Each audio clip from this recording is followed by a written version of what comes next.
ये जो तस्वीरें आप देख रहे हैं पश्चिम बंगाल के उत्तर 24 परगना जिले की हैं, जहां राज्य सरकार में एक मंत्री और टीएमसी के विधायक शशि पांजा ने बालासोर रेल दुर्घटना के पीड़ित परिवारों को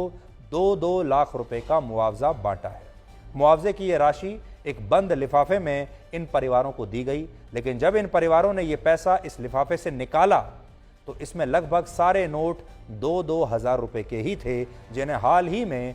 रिजर्व बैंक ऑफ इंडिया ने वापस लेने का फैसला किया। अगर यह मुआवजा राज्य सरकार देती तो यह मुआवजा नकद में दिया ही नहीं जा सकता था, और अगर कैश में दिया जाता है तो इसकी भी एक पूरी प्रक्रिया होती। लेकिन जब कोई पार्टी, राजनीतिक पार्टी,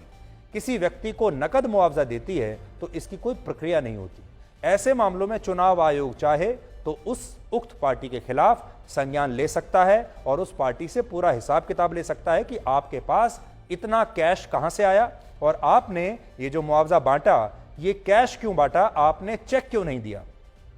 लेकिन कैश में किसी पार्टी द्वारा मुआवजा बांटने को लेकर हमारे देश में भी कोई स्पष्ट कानून नहीं है, और शायद इसी वजह से ममता बनर्जी की पार्टी पर अब ये सवाल उठे हैं। बालासोर की रेल दुर्घटना में जिन 288 लोगों की मौत हुई है उनमें से 103 लोग पश्चिम बंगाल से थे, और अगर टीएमसी इन 103 मृतकों के पीड़ित परिवारों को 2-2 लाख रुपए देती है तो यह मुआवजा 2000 रुपए के नोटों में बांटा जाता है, तो इससे 2000 रुपए के 10,300 नोट ठिकाने लग जाएंगे और 2 करोड़ रुपए टीएमसी पीड़ित परिवारों में बांट सकती है। ममता बनर्जी तो 2000 के नोटों से नफरत करती हैं, लेकिन उनके मंत्रियों पर जब छापे पड़ते हैं तो उनके घरों से